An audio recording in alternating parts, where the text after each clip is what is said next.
Yeah, I think tutoring is really important because it's people's passions, isn't it? A lot of us, we go into education because we want to help and make a difference. But actually, the other side of that coin is loving your subject.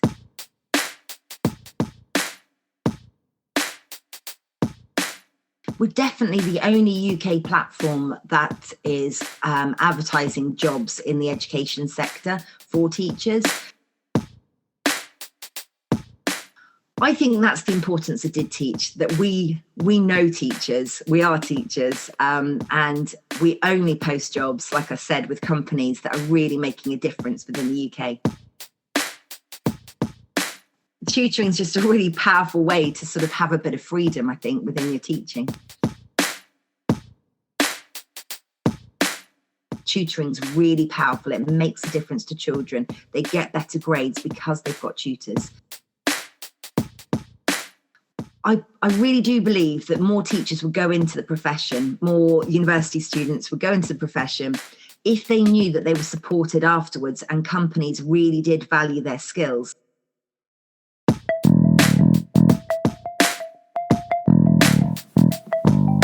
Hello and welcome to the Qualified Tutor Podcast, the podcast that brings you the latest in the world of tutoring, edtech and education, and hopefully inspires in you the big change that each and every one of us is capable of. Qualified Tutor is an industry-leading tutor training organisation and online tutoring community for thousands of tutors around the world. This podcast is the voice of this community, where we aim to hear from tutors, teachers, entrepreneurs, coaches, business experts, students, tutorpreneurs, and more from the world of tutoring about what inspires them every day, how they can help tutors like you, and what they've learnt about tutoring along the way. The question is, what will you learn today? So, hello and welcome to the next episode of the Qualified Tutor Podcast. I believe we're at around, I think it's episode 98 that we're on. So we're getting very, very close to the big number, to the big centenary. So a huge welcome here to Katie Siddiqui, who I am delighted to be bringing to this podcast.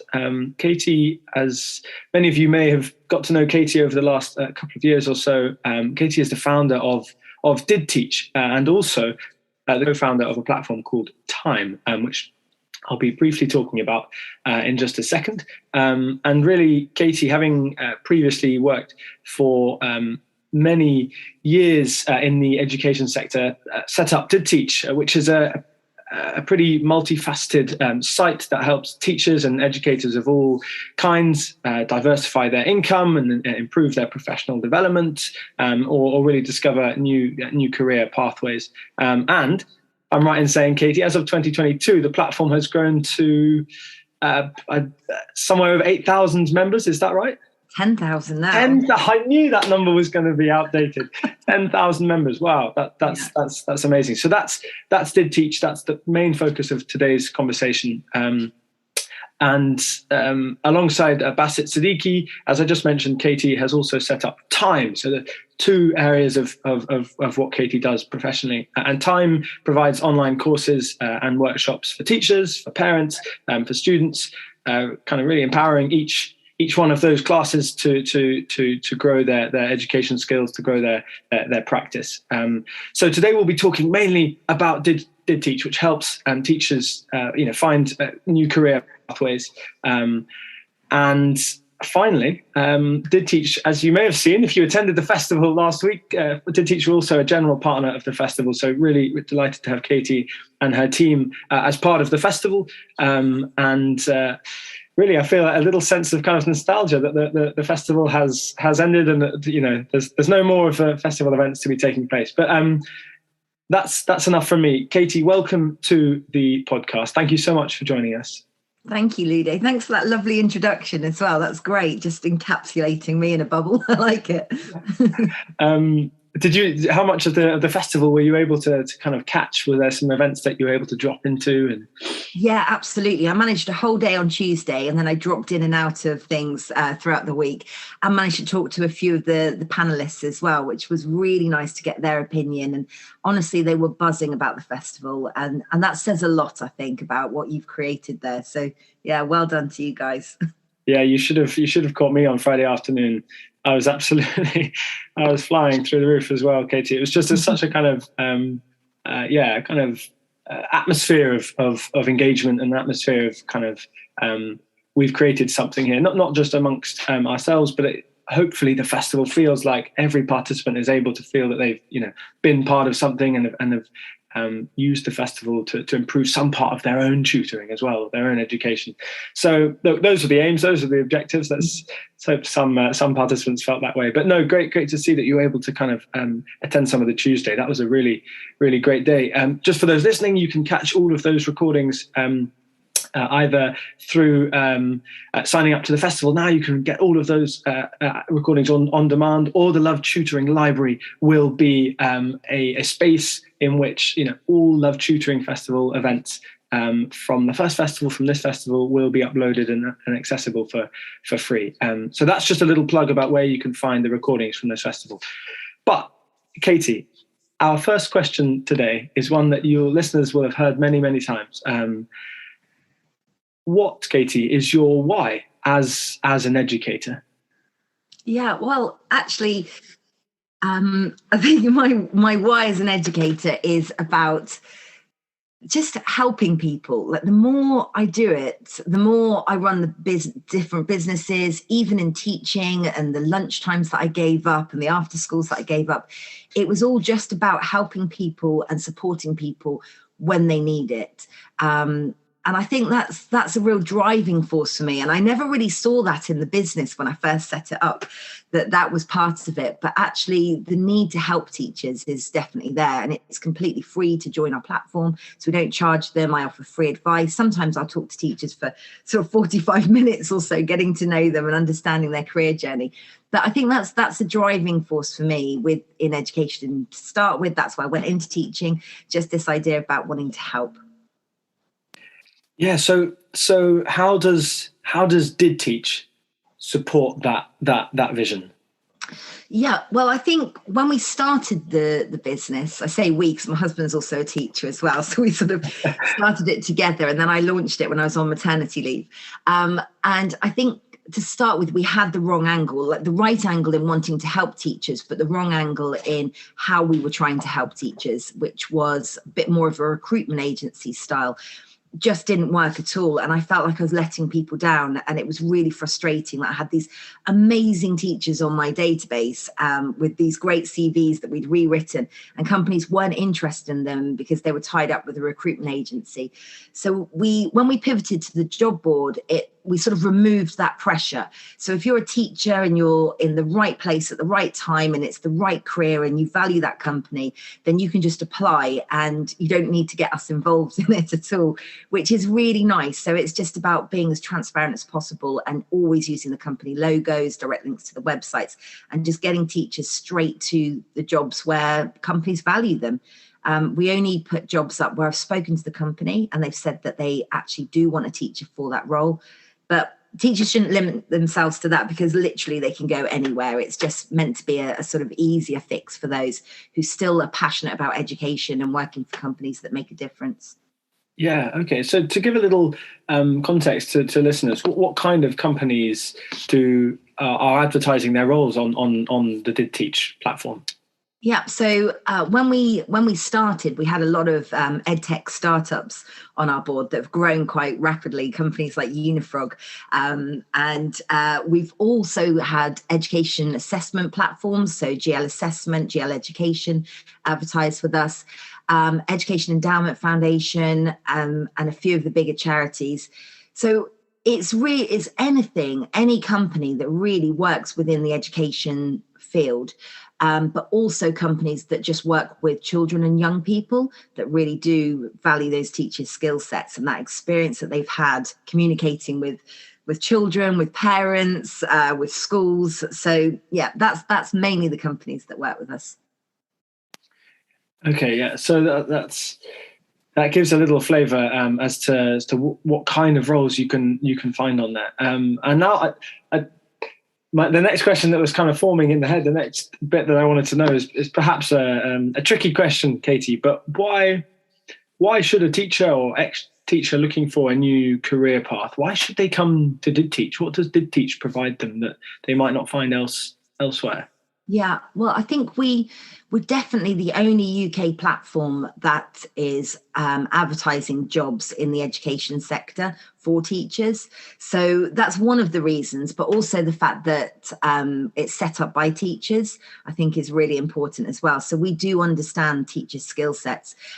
We do run career transition workshops for those teachers who are really struggling and they just don't know where to go and what direction to go in. And I think because I understand what they say when they mean head of year 5 or that they're responsible for a particular key stage, I know what those skills are and I know how hard they've worked. And so therefore I can articulate a bit better their skills. And that's actually really nice moments, I think, within Did Teach, when you get to sort of you ask the teacher to unpick basically what they've done throughout their career and what they're proud of. And I think we don't spend any time doing that as teachers. We're just moving on for the next year, the next cohort of children. So actually asking them to sit and reflect on those key moments and then following that thread with them and say, okay, well, what happened next to that student that you mentored?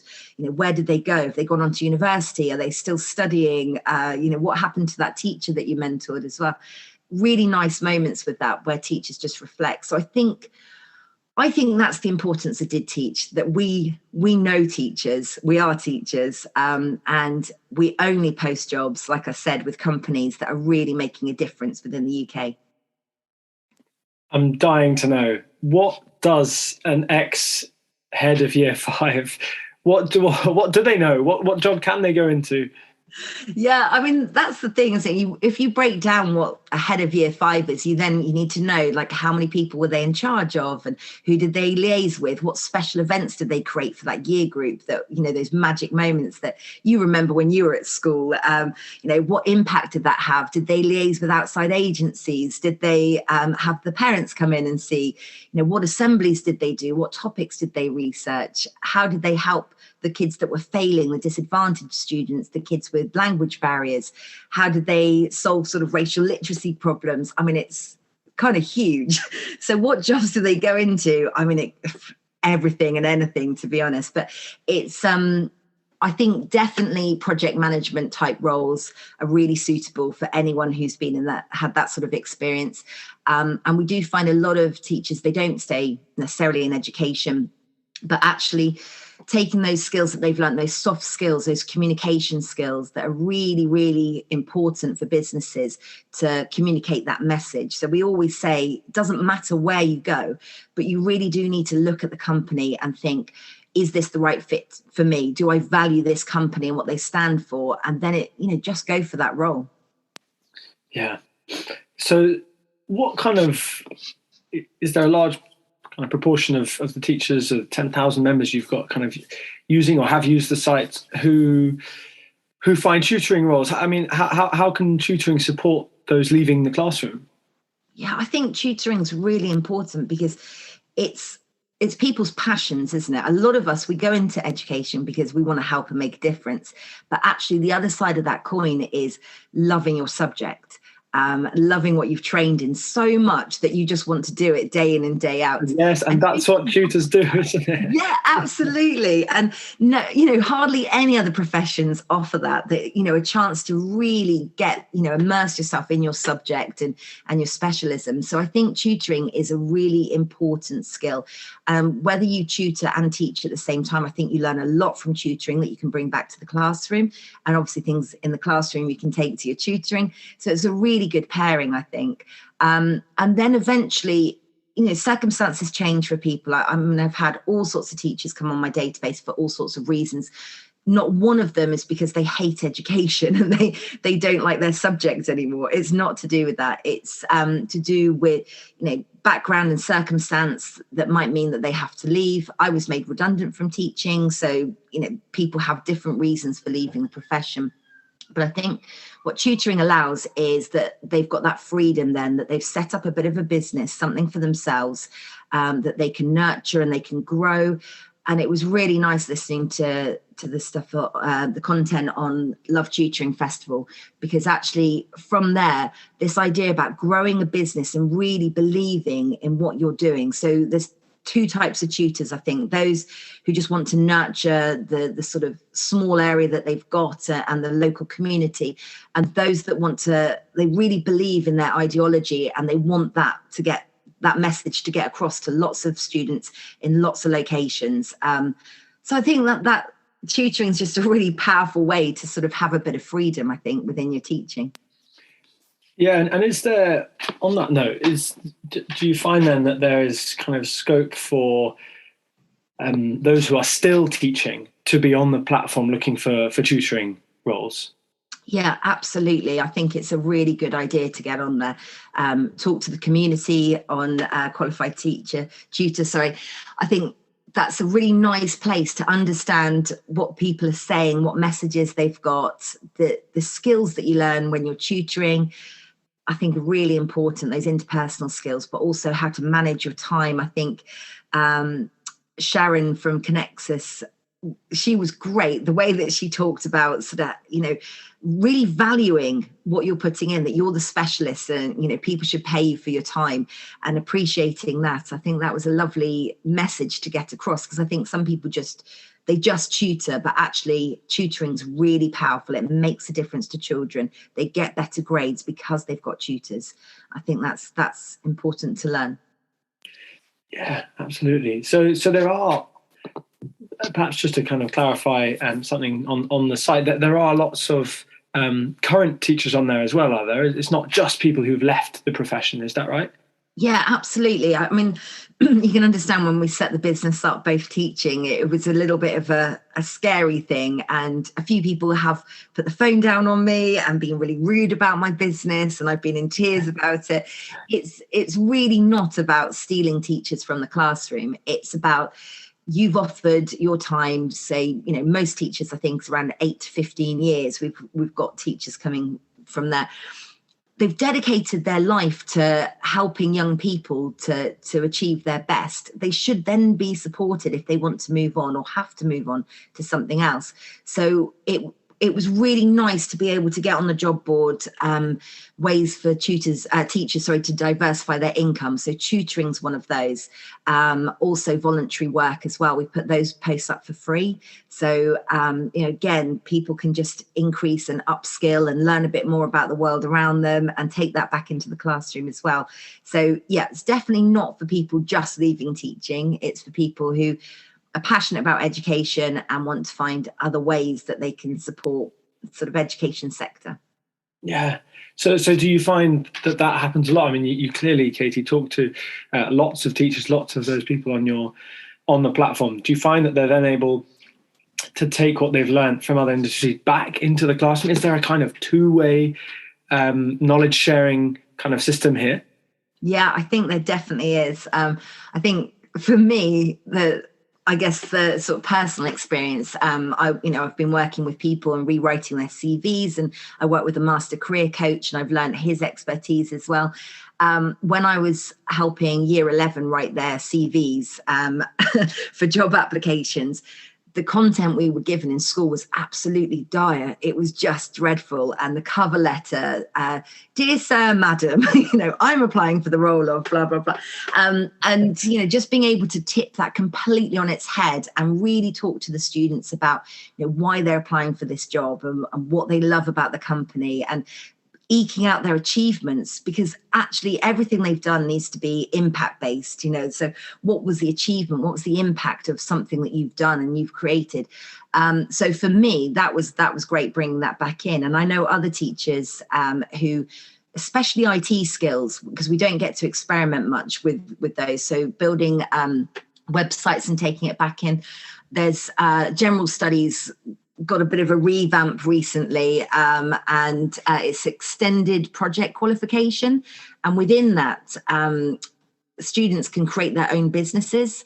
And so that's a really nice. I've talked to a couple of teachers who have set up their own businesses, and then they're being able to advise their groups on, exactly what it's like to set up a website and what do they need to go about and who do they look for help for. And so, yeah, I think it works two ways for sure if you're not too tired.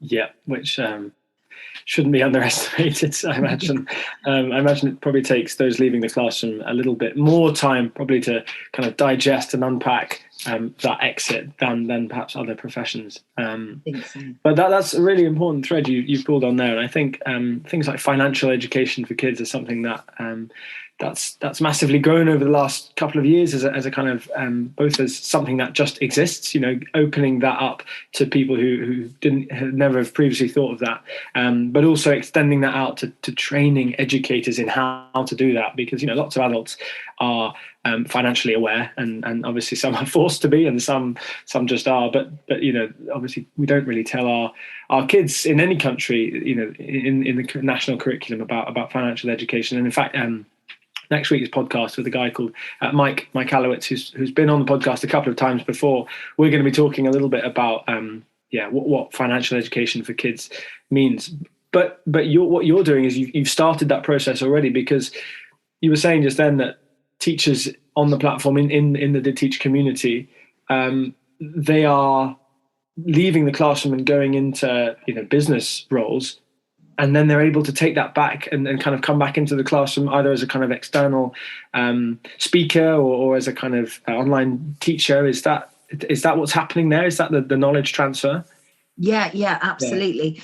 And I think as well, what's great about teaching is you've got that certificate. Once you've got that, you can go back into it as well. So we've had people that have left for a couple of years. They've worked for an ed tech company for a bit, and then they've gone back into teaching because they wanted to return to their original passion. And I think that's a really nice thing about teaching as well, that you can dip in and dip out of it if you want to. You can set up a business, you can supply teach at the same time.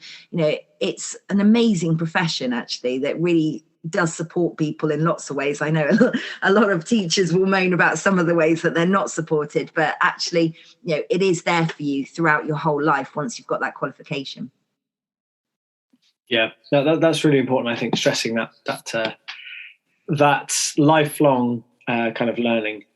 So yeah, that's a really interesting thread to put on, and hopefully just listening to this, some people that horizons extended, horizons broadened. I think lots of teachers won't know about these resources or won't know about this platform, and I think that's what you're pointing them towards. But just casting our own minds, broadening our own horizons, Katie.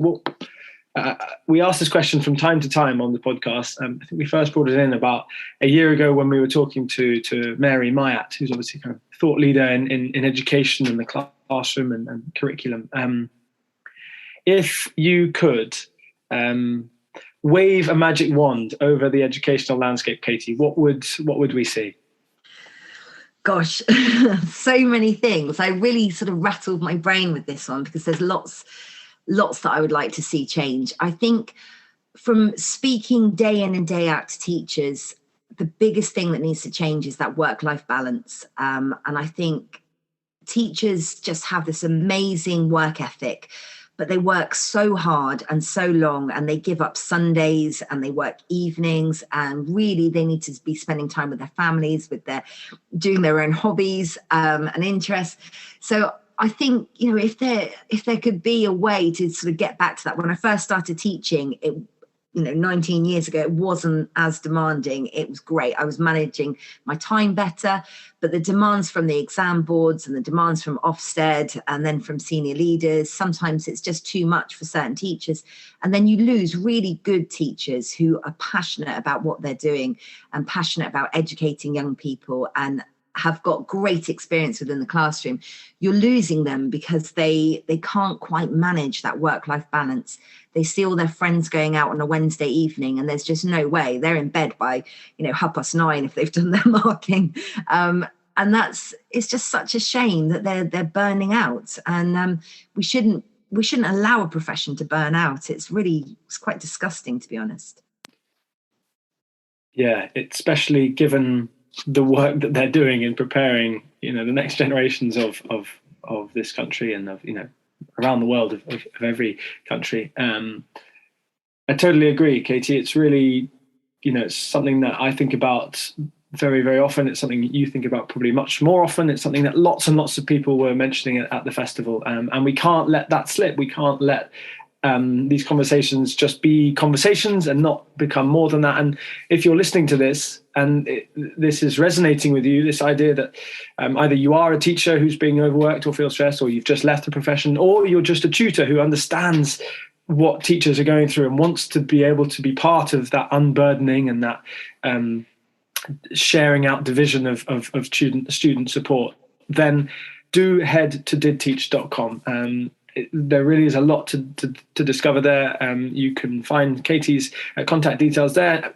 If you're already convinced and you'd like to dive in even further, then didteach.com/job-board, job-board, then you can dive straight into the job board as well there, and at least have a little look around, see if that's the kind of platform where you're going to find your next role. So that's really, really important that the action is kind of started now. We don't have to change the world today, but taking those first steps into what a new system of education could look like is crucial. And I think we talked a lot on this podcast about how the pandemic was a huge opportunity to switch up education, and no one wants to be in that position where we're feeling that moment might have passed. So I think organizations like Did Teach, Katie, what you're doing is incredibly important in spreading that. And if I could give you just one more sentence, what's next for Did Teach, Katie? Yeah, well, I think what next is something that I've been trying to do before, but I really do need to put a bit more time and energy into it. But talking to the Department of Education about supporting us and supporting teachers who are leaving teaching, I think could be a really good step for us, because I really do believe that more teachers would go into the profession, more university students would go into the profession if they knew that they were supported afterwards and companies really did value their skills. And at the moment, we don't see that until we dress up their CV into something they understand. They just don't get it. So I think conversations with the Department for Education, just sort of saying to them, look, you could, fix this leaking bucket by not just throwing people into the profession, but actually supporting them if they decide that they want to leave afterwards. Where do they go? And I think that's a conversation I would love to have. Let's make it happen. Let's set it up. We had Robin Walker MP deliver a pre-recorded presentation at the festival. So, the DFE are clearly thinking and talking about tutoring, and therefore thinking about how the education system can be different. So obviously lots and lots of conversations to be had in there. So Izzy, thank you so much for joining us. We've come to kind of the end of those 25 minutes, half an hour. It's been a really inspiring conversation for me. Honestly, I leave each one of these episodes thinking about so many different areas to go down, and hopefully that can inspire what we do as a company next, and also who we bring onto the podcast next, and kind of just building and growing like that. So thank you very much for joining us. No problem. Thanks for having me. It's been quite nice just to have a natter. have a little natter, but the record button's playing. As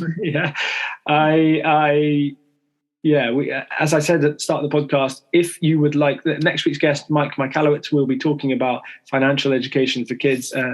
And off the back of that, then kind of non-classic curriculum subjects for kids, what we can do next to educate children. If you've got any ideas on that about how we can bring financial education into the classroom, or why it's important to promote non-classic curriculum subjects, head to speakpipe.com/qualified tutor podcast. It'll be in the show notes of this this exact precise episode, wherever you're listening.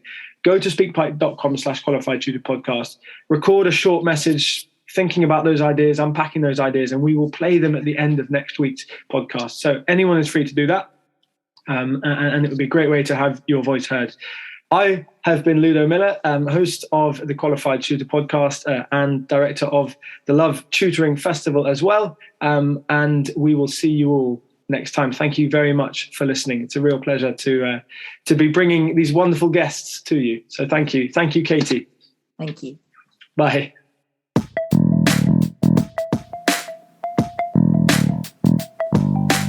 Thank you for listening to this episode of the Qualified Tutor podcast. Whether you're a regular listener of this podcast or you've just stumbled across it, join the Qualified Tutor podcast group within the Qualified Tutor community to stay up to date with our latest news, offers, workshops, and of course, simply to meet other tutors like you. Whatever your level as a tutor, our training courses will be the next step in your professional development. Visit qualifiedtutor.org/training to find out more about our CPD accredited and Ofqual recognised courses, the first of their kind in the tutoring industry. Your student deserves the best tutor possible. Make that happen today by joining Qualified Tutor.